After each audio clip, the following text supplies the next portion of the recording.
Hello everyone, it's Amy and welcome back for another Journaling on a Budget extra video. We're making a lap book and so far we have the whole outside base done, and on the last video we started, well, I have it upside down.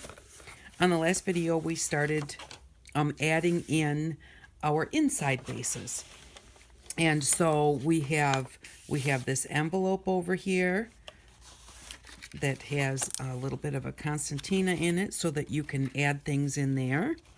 And then we did this fold out. That folds out this way and it folds out this way. So, and now in my original lap book, that's about what I had on my right hand side. Because we have made this book thicker, we have room for another addition. So I'm going to put something in the spine here in the center, and then that will be enough for this side, because even though there will still be room there, we still have to decorate all of this up, and you're going to want a room to put things in. So you want to make sure you don't make it really solid where you can't add your additions. So I have kind of got things figured out what I want to do here for the spine. And so what I have done, let me grab my papers and everything. I wasn't feeling real great this morning, so I sat in my chair and kind of put it together and picked my papers and everything. I'm going to slide this right over here because we're going to need it. Okay, so what I've done is I've decided that this is, I believe it's just over an inch wide, or I mean it is an inch wide, I think. Okay, that is about a little over 1.25 inches. So what I've done is I've decided to put a 1/2 inch addition into the center here, so that will still leave some space on both sides.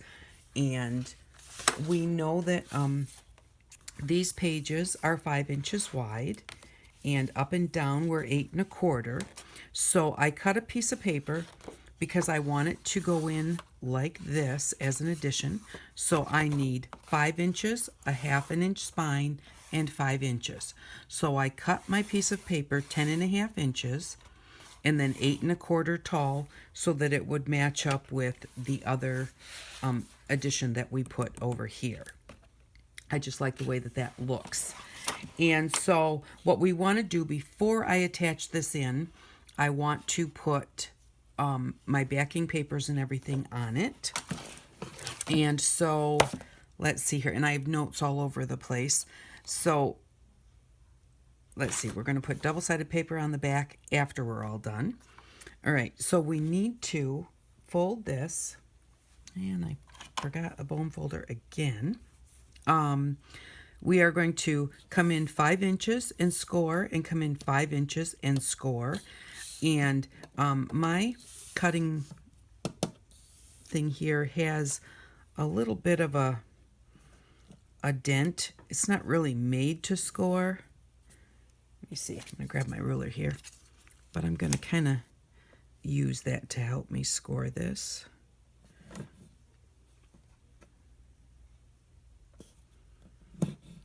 So that I can fold it. And you don't have to score. Scoring just makes things easier. So I'm going to score it at 5 inches, and I'm going to score it at 5 1/2 inches, and that will give us our 1/2 inch, our little 1/2 inch spine that we're going to attach. And I'm just going to fold this both ways. We want everything in here to open up nice and flat.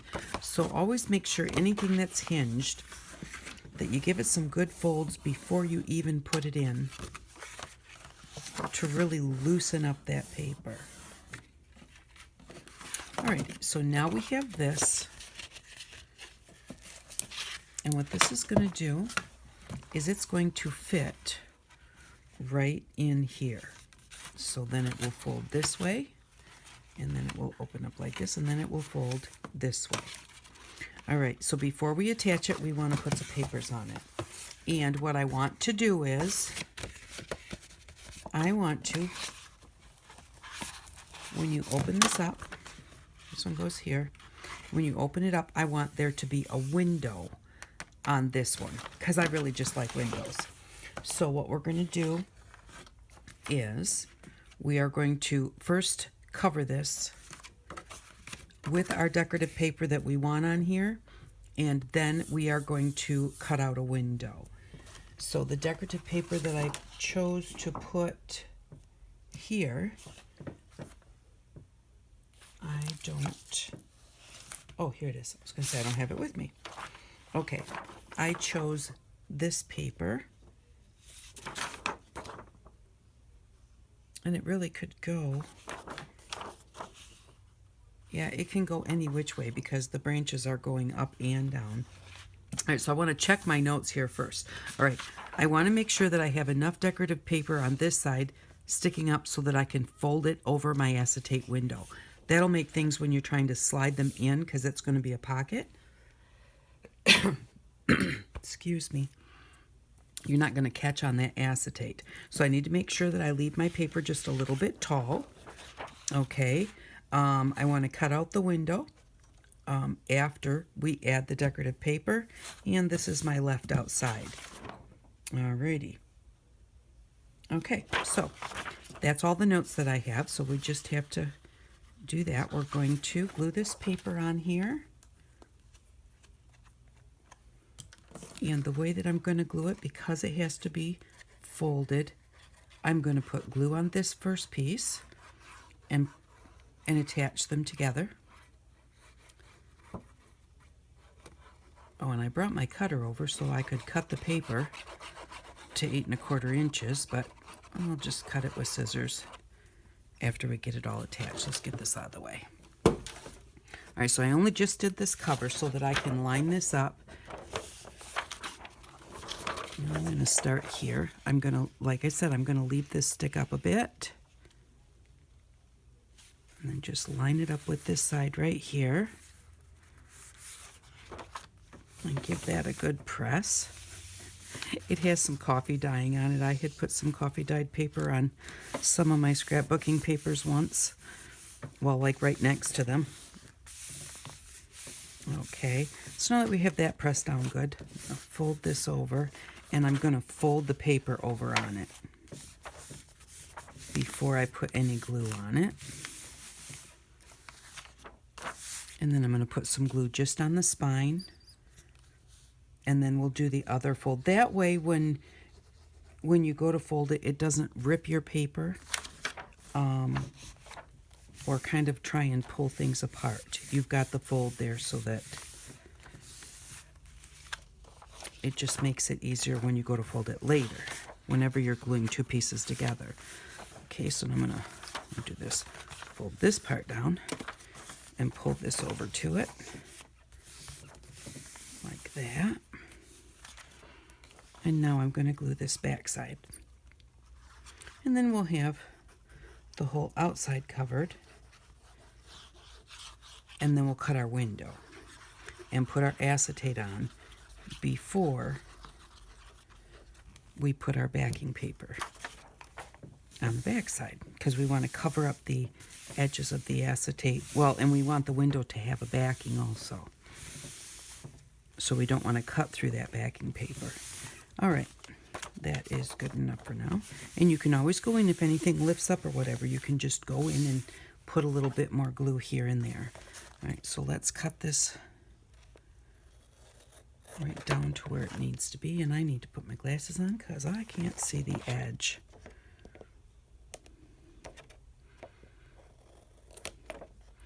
I should just put this in the trimmer and trimmed it.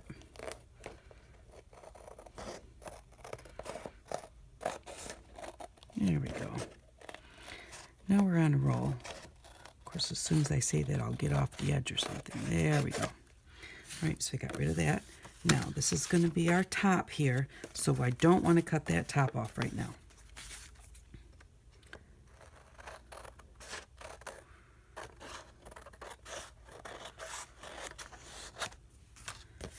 I do have to decide if I want to just leave that here or if I want to do, I think we'll fold over the whole thing after we put the window in.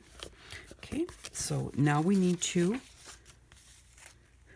cut our window in here. I'll mark it on the back side, and I'm going to make the window. I have a piece of acetate here. All right, my acetate is, and this is just a piece off the front of a packaging, and so this is how big it was. I made it straight, but so I didn't have a choice. So this is just under 4 inches. So my window has to be less than 4 inches so that my acetate gets caught onto my cardboard. So I'm going to say if we do it, well, what if we do 3 inches? That's a 5-inch page. So that would leave an inch on both sides. An inch and an inch. That might be all right. It doesn't have to be a big window. Yeah, let's do that. So I am going to make some marks here. So I'm going to leave an inch all the way around. You could do less at the top and the bottom if you want to, you know, across the top and the bottom. I kind of like things to be even. So I'm going to do an inch all the way around, just because that's more pleasing when I look at it. But you can do whatever you like. And remember, I'm not giving you exact measurements for your book because your book may be different sizes. I'm giving you measurements such as I'm coming in an inch because I have 5 inches on mine. You know, if your page is maybe 3 inches, you might not want to come in 8 1/4 to 7 1/4. You may not, if your page is only 3 inches wide, you might not want to come in a whole inch because then you'd only have a 1-inch strip, although that might look kind of cool too. So do whatever fits for the dimension of the book that you're making. And I didn't put here a mark here at the bottom, and I really want one, so I'll do that. I'm going to draw. I guess I don't really have to draw around it. I could just cut it. But I'm going to draw around it anyways.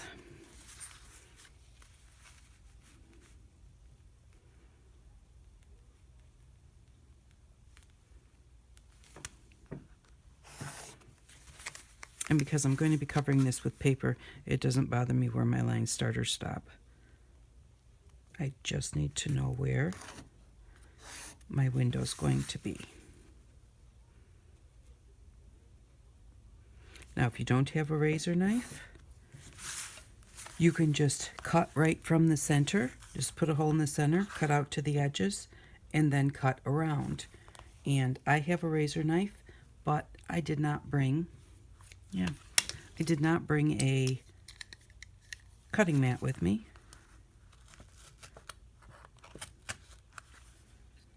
So that's the way I am going to do this, and then that way you can see how to do it also.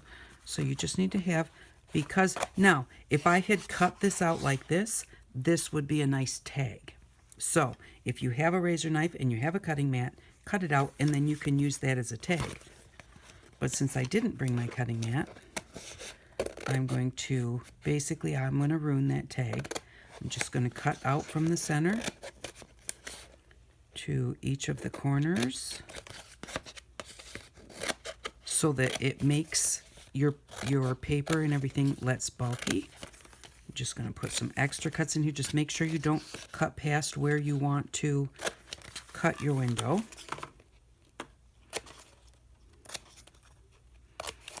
Okay, and that's probably pretty good. You just kind of find that the more lines you have, the easier it is to, and then you're just going to choose a spot to start. So I'm going to go right out to my line there, and that's where I'm going to start. And then just do your best to stay right on your line. The longer your strokes of your scissors can be, the less little choppy parts you will have. If you kind of go in and go cut, cut, cut, cut, cut, cut like that, you'll have a lot of choppy parts. So try and start back as far as you can on your scissors so that you can make really long